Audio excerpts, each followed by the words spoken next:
चलिए ये तीसरा प्रश्न लेते हैं। इसमें ये कह रहे हैं कि प्रश्न 1A में सूचक डी पर रुकने की प्रायिकता, ये सूचक 1 फिर से बना लिया हमने। ये ऐसी चक्री है प्रश्न नंबर 1 में, और यहाँ पर दिया क्या गया है कि ABCD और अगेन A, ये हमारे जो है वो ये उसमें ऑलरेडी लिखे हुए हैं, अक्षर लिखे हुए हैं।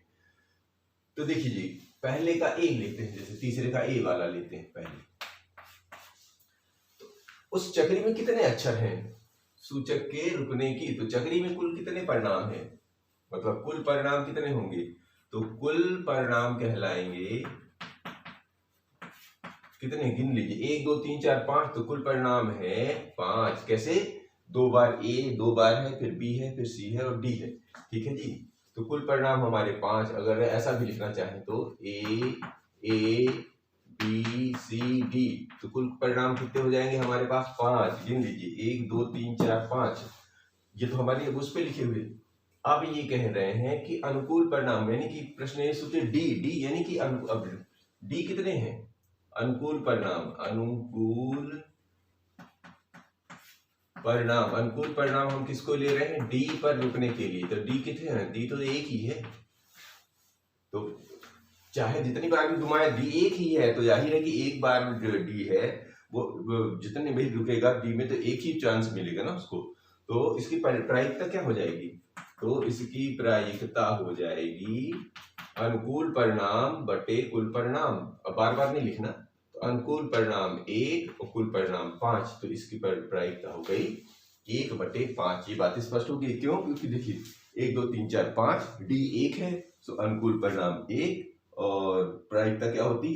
अनुकूल परिणाम में कुल परिणाम का भाग देना, ये प्रायिकता होती। ठीक है। दूसरा, ये हुआ पहला, समझ पा रहे हैं?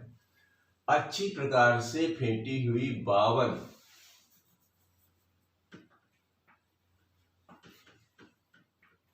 पत्तों की एक गड्डी में से एक इक्का प्राप्त करने की प्रायिकता। ताश तो मेरे पास नहीं है, पर ताश तो आप लोगों ने देखा होगा।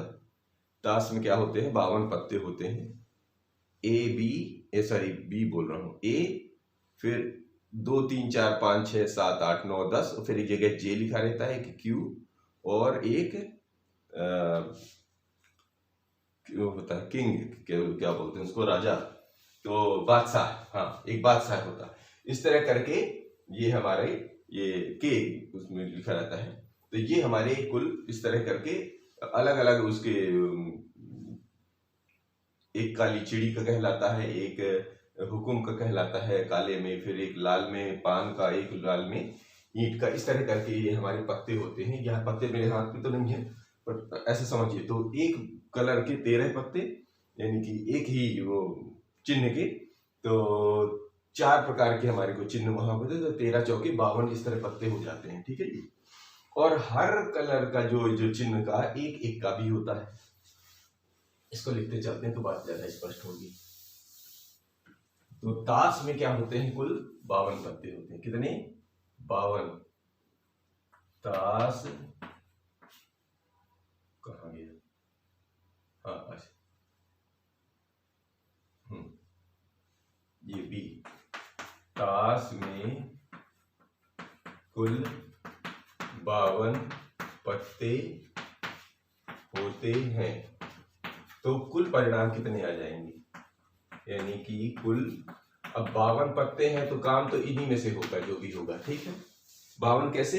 13, हर एक कलर का जो चिन्ह होता है उसके 13 पत्ते होते हैं, और उसमें 4 बार मतलब अलग अलग होते हैं वो, एक चिड़ी के 13, हुकुम के 13, ईंट के 13 और पान के 13। तो इस तरह करके ये हमारे 52 पत्ते हो जाते हैं, जो यहाँ लिखा। ठीक है जी। और हर एक कलर के अलग अलग जो है, ए जितना मतलब ए होगा तो उसमें भी ए होगा, दूसरे वाले कलर में, उसमें चिन्ह वाले में, तीसरे चिन्ह में भी ए होगा। इस तरह करके 4 चिन्हों में से हमारे पास कितने हो जाते हैं? 4 इक्के। क्या पूछ रहा है? इक्का। तो इक्का कितने हो जाते हैं? 4। हमारे पास कुल इक्के कितने हो जाएंगे? कुल इक्के हो जाते हैं हमारे पास 4। ये बात समझ पा रहे हैं? अब ताश तो मैं दिखा नहीं पा रहा हूं, पर समझने की कोशिश करेंगे। चिड़ी का चिन्ह कुछ ऐसा होता है, ऐसे अंदाज लगा लीजिए, ऐसा ऐसा और कुछ ऐसा करके रहता है। और हुकुम में कुछ पान के सेब का रहता है, ऐसा। बहुत बढ़िया तो नहीं बन रहा, कुछ ऐसा मान लीजिए, ऐसा। और ईंट कुछ ऐसा रहता है, और पान कुछ ऐसा रहता है। ये ऐसे करके हमारे चिन्ह हैं। तो 13 इसमें से निकलेंगे, 13 इसमें से, 13 इसमें से, 13 इसमें से, इस तरह ये 52 हो जाते हैं। ये बात कहीं मिल जाए ताश तो देख लीजिएगा। और इक्के, जैसे इसमें ए, इसके अंदर जैसे ए लिखा रहता है, ये चिड़ी बना रहता है, तो वहां बीचों बीच ऐसे यहाँ पर ए लिखा रहेगा, जो पत्ता होता है ना, ऐसा यहाँ पर ए। तो इसका भी एक ए, इसका भी एक ए, और इसका भी एक ए, ऐसा होता है। ठीक है जी। फिर इसके बाद एक ही जगह फिर वो 2 लिखा रहेगा यहाँ यहाँ साइड में, और 2 ठो ये चिड़ी बीच में 2 ठो बने रहेंगे, ऐसे इसके भी 2 लिखा रहेगा। फिर ऐसे करके 3, तो यहाँ पे लिखा रहेगा 3, तो इसमें 3 चिड़ी का इसका चिन्ह यहाँ बने, मतलब 3 यहाँ लिखा रहेगा, और यहाँ पे 3 ठो चित्र बने रहेंगे। ऐसे करके ये बनता है। तो कुल इक्के हो जाएंगे हमारे पास, शुरू के 4। अब इसकी प्रायिकता क्या होगी? तो प्रायिकता कुल इक्के 4, तो अनुकूल परिणाम क्या होंगे? अनुकूल परिणाम भी हमारे 4 ही हुए। अब ये कह क्या रहे हैं कि एक इक्का प्राप्त करने के लिए, तो परिणाम प्रायिकता निकाल लीजिए एक इक्के निकालने के लिए। तो प्रायिकता यानी कि अनुकूल परिणाम बटे कुल परिणाम। अनुकूल परिणाम है 4 और कुल परिणाम है 52। तो 4 एकम 4 और 13 चौके 52, यानी एक बार में 13 बार जो करोगे तो 1/13 उसकी प्रायिकता आएगी, यानी एक इक्का निकालने की प्रायिकता आ जाएगी 1/13। बात क्लियर हो रही है? अब इसको भी देख लीजिए, ये एक चित्र बनाया गया है। कौन सा? ये एक लाल सेब प्राप्त करने की, ये टोकरी है और उसपे ये सेब का मतलब रहता है ऐसे, ये मान लीजिए सेब ही बना है। तो जी का मतलब है ग्रीन, हरा, और आर से मतलब है रेड से। तो देख लीजिए कितने हैं कुल सेब, तो कितने यहाँ पर लिख लीजिए। सबसे पहले यहाँ की जगह इसको हटाइए और ऐसे फिर से लिखिए,